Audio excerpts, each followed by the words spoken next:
All right, so if you've ever had to manage a massive AV array, I'm talking about, mission critical command centers or even just huge sports bars. Right. High stakes environments. Exactly. There's always this one single point of failure that is just a massive headache, the central switching system.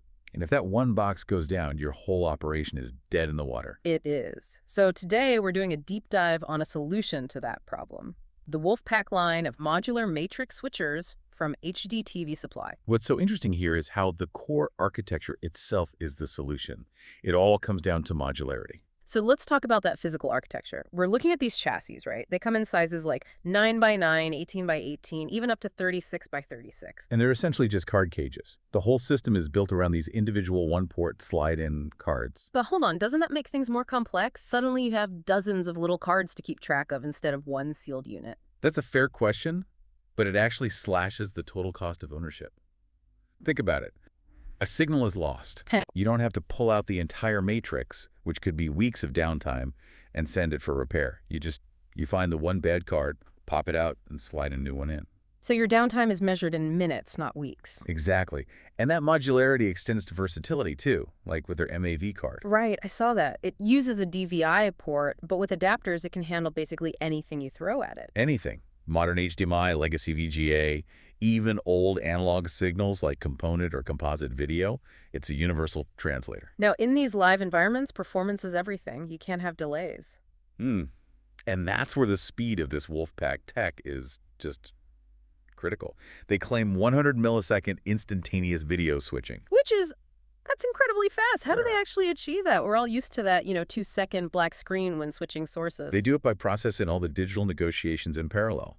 So as it's scaling the video, it's also handling the EI-died hops. That's the display telling the source what it can handle. Right.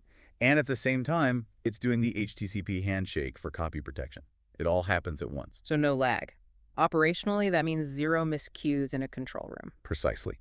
And they haven't just relied on software for this. The cards themselves have these little 8-pin DIP switches on them. For manual resolution adjustments, a real lifesaver when you're trying to integrate a bunch of mismatched gear. It is. And that flexibility carries over to the audio as well. The input cards can embed audio from a 3.5 millimeter jack. And the HDMI output cards can de-embed it so you can send it to a separate professional sound system. Total audio control. Okay, so let's get into control and integration. How do you run the thing day to day? Well, you've got all the options you'd expect. There are the physical buttons on the front panel, of course. The old school way. But there's also RS-232, a really clean web GUI, and even dedicated apps for iOS and Android. And critically, how does it play with the big third-party control systems? That's the key for professionals. It's designed from the ground up to integrate with systems like AMX, Control4, Crestron, Savant. The whole ecosystem. The whole ecosystem. They even provide simple RS-232 scripts to make writing custom drivers much, much easier. So we see these things in schools, data centers, houses of worship, but there is one very important technical warning we need to mention. Yes, this is a big one. Do not mix 1080p VGA cards with 4K at 60 Hz cards in the same chassis. Keep the resolution ecosystems separate for stability. You have to. But that stability is something they take seriously.